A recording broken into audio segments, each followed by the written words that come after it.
Hello everyone. इस video में हम लोग त्रिभुज से संबंधित कुछ प्रमुख पद देखेंगे और कुछ महत्वपूर्ण देखने वाले हैं। जैसे आपने देखा होगा अंतःकेंद्र और परिकेंद्र और शीर्षलंब। इस वीडियो में हम लोग यही सब देखने वाले। तो देखिए, सबसे पहले हम लोग माध्यिका देखेंगे। माध्यिका होती क्या है?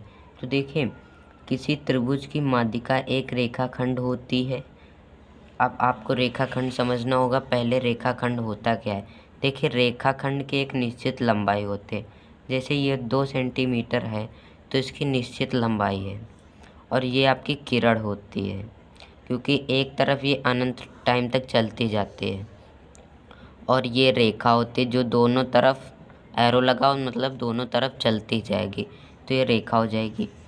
तो त्रिभुज, किसी त्रिभुज की माध्यिका एक रेखाखंड, मतलब माध्यिका की एक निश्चित लंबाई होती है। एक रेखाखंड होता है जो शीर्ष को देखिए, शीर्ष क्या होता है? शीर्ष ये होते हैं, ये सभी जो आपके इधर के किनारे किनारे के पॉइंट दिखते हैं, इन्हें शीर्ष कहते हैं। शीर्ष के विपरीत भुजा के मध्य बिंदु। अब देखिए, आपको मध्य बिंदु समझना होगा। जैसे मैंने कोई एक रेखाखंड ले लिया 6 सेंटीमीटर का। मध्य बिंदु मतलब होता है मध्य बिंदु। देखिए, मध्य मतलब होता है बीच का बिंदु। देखिए, मध्य बिंदु का मतलब होता है बीच का बिंदु। तो 6 सेंटीमीटर है, 6 का आधा करेंगे तभी तो आधे में कोई बिंदु मिलेगा। तो आप लोग 6 का आधा जानते हैं 3 होता है, तो इसीलिए 3। तो ये जो आपका बिंदु आया है, इसका मतलब होता है 3 सेंटीमीटर ये हो जाएगा इतना, और 3 सेंटीमीटर ये, इतना 3 सेंटीमीटर और इतना 3 सेंटीमीटर। तो ये इसका मध्य बिंदु हो जाएगा। उसी प्रकार यहाँ हो रहा है। तो देखिए, किसी त्रिभुज की माध्यिका एक रेखाखंड होती है जो शीर्ष के विपरीत भुजा, मतलब शीर्ष ये है, इसके विपरीत भुजा के मध्य बिंदु, ये जो आपका डी है ये आपका मध्य बिंदु है। इसमें लिखा है मध्य बिंदु पर मिलती है। मतलब ये ऐसी एक रेखाखंड होता है माध्यिका जो इस भुजा के मध्य बिंदु को शीर्ष से मिलाने पर बनता है। ये जो आपकी दूसरे कलर से बनी, ये आपकी माध्यिका होती है। जैसे AF हो गया और CD हो गया और BE, ये आपकी माध्यिका होती हैं। और आपको एक बात ध्यान रखना है, माध्यिका दोनों बराबर होती हैं।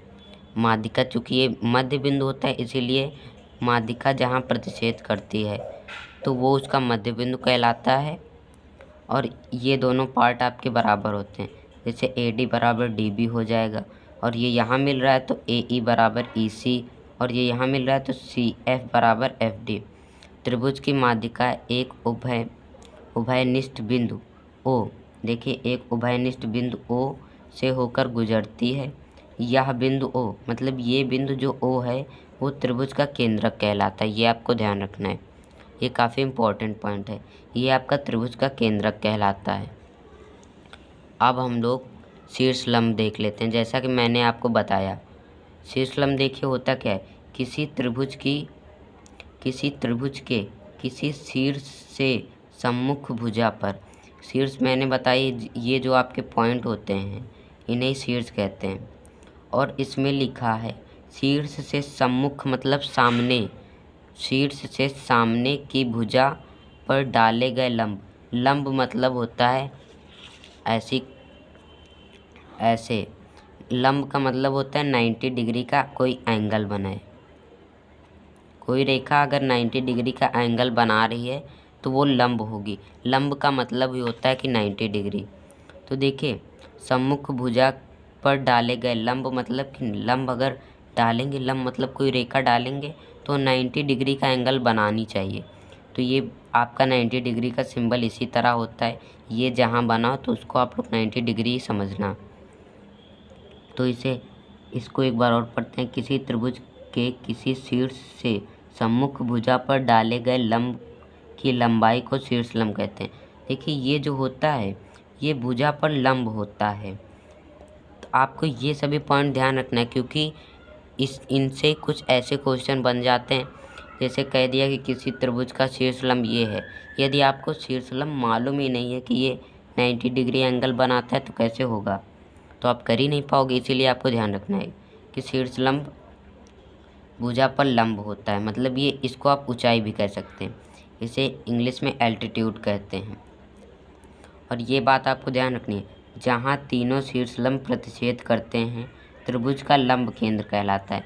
मतलब ये जो जहाँ तीनों शीर्ष लंब प्रतिच्छेद कर रहे हैं इसे आप शीर्ष लंब कहते हैं। ओके, आपको इतना क्लियर हो गया होगा। और आप लोग एक ये चीज़ देख लीजिए, त्रिभुज की लंबाई मतलब कि ऊंचाई त्रिभुज के बाहर भी हो सकती है। जैसे ये हमारा ABC त्रिभुज है और इसकी लंबाई हमें ज्ञात करना है। लंबाई मतलब हाइट। देखिए, हाइट हम लोग इस तरीके से मेज़र करेंगे बाहर, तभी इसकी हाइट हमें मेज़र हो पाएगी, नहीं अन्यथा हम इसकी हाइट मेज़र नहीं कर सकते। तो आपको ये ध्यान रखना है। और आपको वीडियो अच्छा लग रहा हो तो प्लीज़ वीडियो को लाइक और चैनल को सब्सक्राइब कर दीजिए। ओके, अब हम लोग अंतःखंड देखने वाले हैं। हम लोग देखेंगे अंतःखंड होता क्या है। तो देखिए अंतःखंड होता क्या है। अंतःखंड को इंटरसेंटर कहते हैं। तो देखिए, किसी त्रिभुज के अंतःकोणों के समद्विभाजक को, अब देखिए आपको पहले अंतःकोण समझना होगा। जैसे ये कोई त्रिभुज है, इसका नाम ABC। अंतःकोणों मतलब ये जो अंदर बने कोण हैं इन्हें अंतःकोण कहते हैं। अंतःकोणों के समद्विभाजकों के प्रतिच्छेदित बिंदु को, मतलब कि किसी त्रिभुज के अंतः बिंदु के समद्विभाजक जिस बिंदु पर मिलते हैं उसे ही आप लोग अंतः केंद्र कहते हैं। प्रतिच्छेदन बिंदु को अंतः केंद्र। और आपको एक बात ध्यान रखनी है, जैसे मैंने ये कर दिया और ये आपको मालूम है लिखा है अंतःकोणों के समद्विभाजक, तो ये कोण हमारा इस कोण के बराबर हो जाएगा और ये कोण इस तरीके से भी आपको कोण मिल सकते हैं। देखिए, इसमें 2 लगे हैं तो मतलब ये इसके बराबर 1 लगा, तो इसमें और इसमें हम लोग 3 लगा देंगे तो ये इसके बराबर 100 हो जाएगा। तो आपको ये ध्यान रखना है, यहाँ बिंदु O अंतः केंद्र है, मतलब ये अंतः केंद्र मैंने लिख भी दिया है। तो चलिए अब हम लोग एक पॉइंट देख लेते हैं कि यदि इसी में हम लोग बात कर रहे हैं कि यदि OM है जो BC पर लंब हो जाए, जैसा कि मैंने इस त्रिभुज में दूसरी तरीके से बनाया। यदि OM आपकी AC भुजा पर लंब होता है, यदि ये इस पर लंब है तो O को केंद्र मानकर, O को वृत्त का केंद्र तथा OM को त्रिज्या मानकर हम लोग अंतःवृत्त खींच सकते हैं। और ये जो त्रिभुज के अंतर बनता है इसे अंतःवृत्त कहते हैं, और ये जो होता है इसे अंतः केंद्र कहते हैं। अब हम लोग परिकेंद्र देख लेते हैं।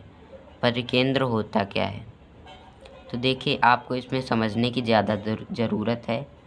इसे सर्कम सेंटर कहते हैं। तो देखिए, किसी त्रिभुज की भुजाओं के लंब समद्विभाजक, भुजाओं के लंब समद्विभाजक का मतलब होता है किसी त्रिभुज के,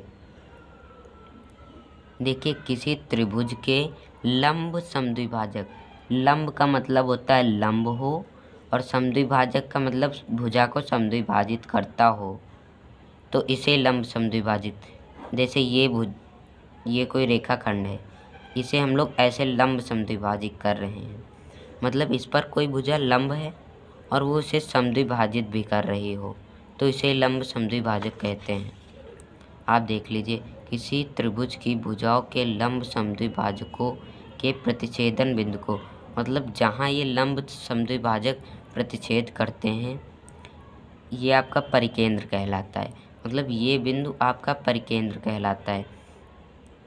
और आप लोगों को ये बात ध्यान रखनी है, ज़रूरी नहीं है कि लंब समद्विभाजक अंतःकोणों को प्रतिच्छेद करते हो, मतलब ये ज़रूरी नहीं है कि ये हरदम इसी से आएंगे।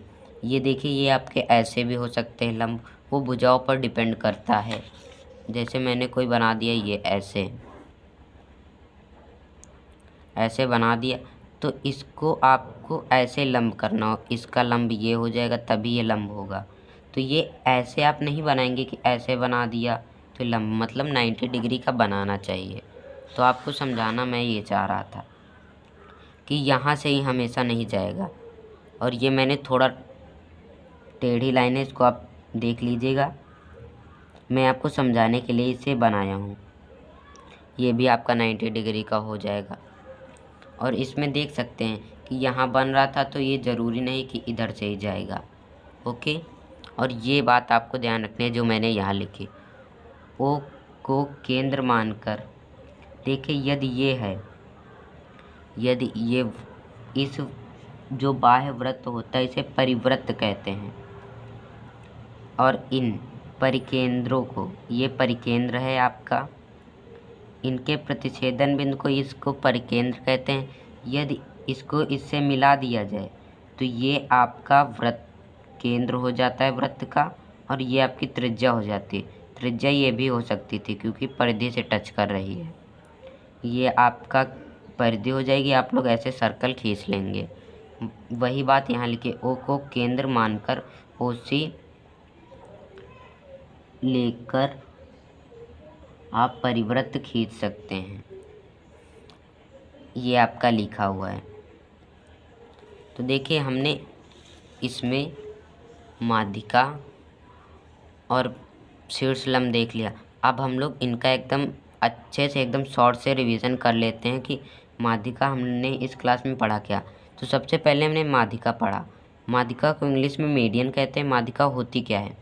किसी त्रिभुज की माध्यिका एक रेखाखंड होती है, मतलब किसी त्रिभुज की माध्यिका एक आपकी रेखाखंड होती है जो शीर्ष के विपरीत, मतलब सामने, जो शीर्ष के विपरीत भुजा के मध्य बिंदु का मतलब होता है ऐसी भुजा जिसमें सबसे बीच का बिंदु आपका मध्य बिंदु कहलाता है। तो त्रिभुज की माध्यिका एक रेखाखंड होती है जो शीर्ष के सामने वाली भुजा के मध्य से मिलाती है, मध्य बिंदु से, मतलब इस शीर्ष को इसके मध्य बिंदु से मिलाने पर CD आपकी माध्यिका हो जाती है। तो हमने ये देख लिया। और ये आपको ध्यान रखना है, माध्यिका भुजा को समद्विभाजित करती है, मतलब दो भागों में बराबर बांटती है, क्योंकि इसके बीच मध्य बिंदु से इसको मिलाया जाता है, इसीलिए AD बराबर DB। इसी तरह सभी हो जाएंगे। और आपको ये ध्यान रखना है कि जहाँ ये सभी माध्यिका त्रिभुज में प्रतिच्छेद करते हैं, ये त्रिभुज का केंद्र कहलाता है, जो कि लिखा है यहाँ पर। अब हम लोग शीर्षलंब देख लेते हैं। शीर्षलंब होता क्या है?